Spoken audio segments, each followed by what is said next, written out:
Okay, we ended with the Great Compromise last time, and just a little review. That meant that we had two House legislatures, equal representation in the upper house of Congress, which would be called the Senate, and the representation in the lower house of Congress would be the House of Representatives, and it would be proportional to population. So the number of representatives that you would have in the House of Representatives for your state would be based on the population or the total population in your state, which leads us to our next problem. How should slaves be counted? By the time of the convention in 1787, 9/10 of the slaves live in the South. Okay, so like everyone else, Southerners wanted as many representatives in the South as possible. So their argument is slaves should be counted the same as any other people in determining the number of representatives. The North challenged the idea. Were slaves be considered people with a right to be represented in Congress, or are they property?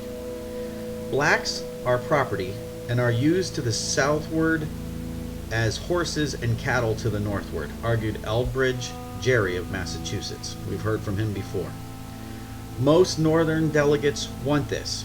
Slaves should be counted only as property that could be taxed like any other property. If slaves are to be counted as people in determining representation in Congress, then make them citizens and let them vote. If you take a quick look here on the chart, you can see what the argument is. Look at Georgia. 35% of their population is slaves. Maryland, 32%.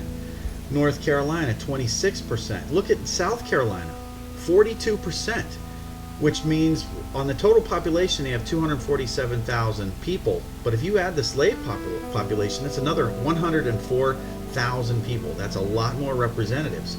So you can see why the South wanted to count the slaves. And at the same time, you can see why the North didn't want to count the slaves, because this would be lopsided. So like I said, what they wanted to do is, okay, if you want to count slaves, then let's make them citizens, let them vote, and then they can vote what they want, not what the South wants. The password today is chariot. I say again, chariot is the password. After a bitter debate back and forth, Madison proposes a compromise. He says, let's count each slave as 3/5 of one person when determining a state's population. Everybody was okay with that idea, so that became known as the 3/5 compromise. The 3/5 compromise, though, makes a mockery of the statement, all men are created equal, because obviously if you're only worth 3/5 of a person, you're not equal. But they adopted the compromise anyways because they wanted to keep things moving forward, and they had other things they wanted to get to. Okay, so that leads us to today's assignment. There are two sheets of readings here. They're called the U.S. Constitution and Slavery. I'd like you to read through these, and then there is a worksheet called Slavery in the U.S. Constitution and Effects on the Nation. There's a copy of this worksheet in Google Docs for you to fill out and submit through Google Classroom. It's real simple. You see the headers: questions about slavery, constitutional compromises, and effects on the nation. Your first question: should enslaved people be counted as part of the population? You're going to read through those two sheets, you're going to find out the answer, and you're going to list it under constitutional compromises, and you're going to include the article and section that you got from those readings. Then, under effects on the nation, you're going to write down the effects that it had on the nation. Number two, you're going to do the same thing. What should be done about the slave trade?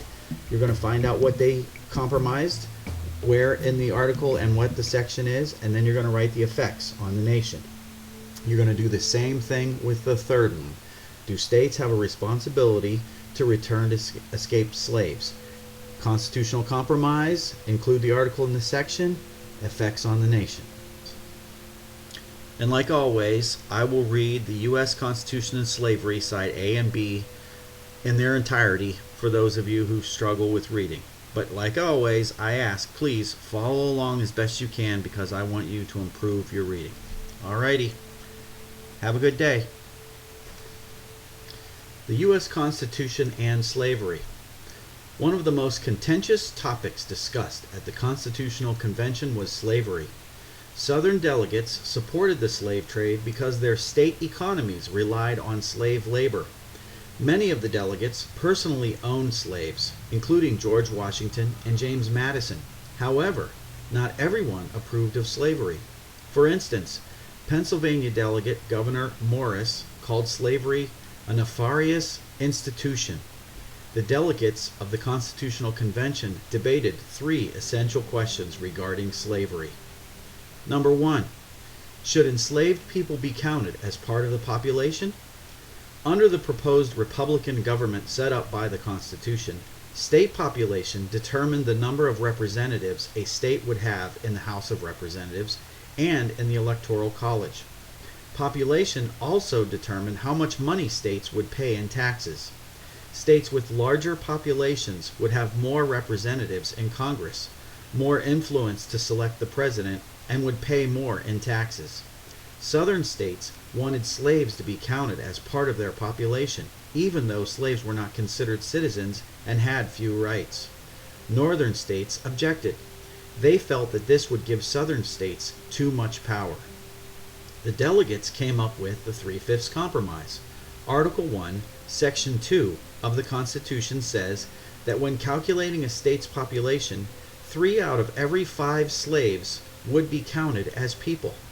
This decision increased the South's representation and power in Congress and the Electoral College. As a result, in 12 of the first 16 presidential elections, a Southern slave owner won. The 3/5 Compromise was repealed by the 14th Amendment in 1868. Number 2. What should be done about the slave trade? Some Southern delegates wanted the slave trade to continue. In other words, they wanted to be able to continue bringing new slaves into the United States. 10 of the 13 states, however, had already outlawed the slave trade. Only Georgia and the 2 Carolinas participated. Eventually, the framers of the Constitution decided to put off making a decision about the slave trade. Article 1, Section 9 says that no law could be passed to ban the slave trade until 1808. Extending the slave trade into the 1800s brought many more slaves to the United States. For instance, South Carolina alone imported 40,000 enslaved people between 1803 and 1808. Congress overwhelmingly voted to end the slave trade in 1808. This stopped the practice of bringing new slaves to the United States, but did not free slaves already living in the country. Slavery was not outlawed until the 13th Amendment was passed in 1865. Number 3. Do states have a responsibility to return escaped slaves? Enslaved people resisted their treatment in many ways, including escaping to the north. Those who ran away were called fugitive slaves. Some Southern delegates thought that states should help catch and return fugitive slaves. Others felt that a fugitive slave clause would infringe on states' rights. The Southern states won out. Article 4, Section 2 contains a fugitive slave clause that says escaped slaves must be returned to their enslavers. This clause was enforced by laws passed in 1793 and 1850, which allowed escaped slaves to be chased into the North and caught. Many people made a living as fugitive slave catchers. They not only captured runaway slaves, but also illegally kidnapped thousands of free blacks and returned them to slavery. The Fugitive Slave Clause was repealed by the 13th Amendment, which prohibited slavery. The words slave or slavery are never mentioned in the Constitution. However, the decisions made by the framers allowed slavery to exist in the United States. This affected the lives of millions of enslaved people as well as their descendants.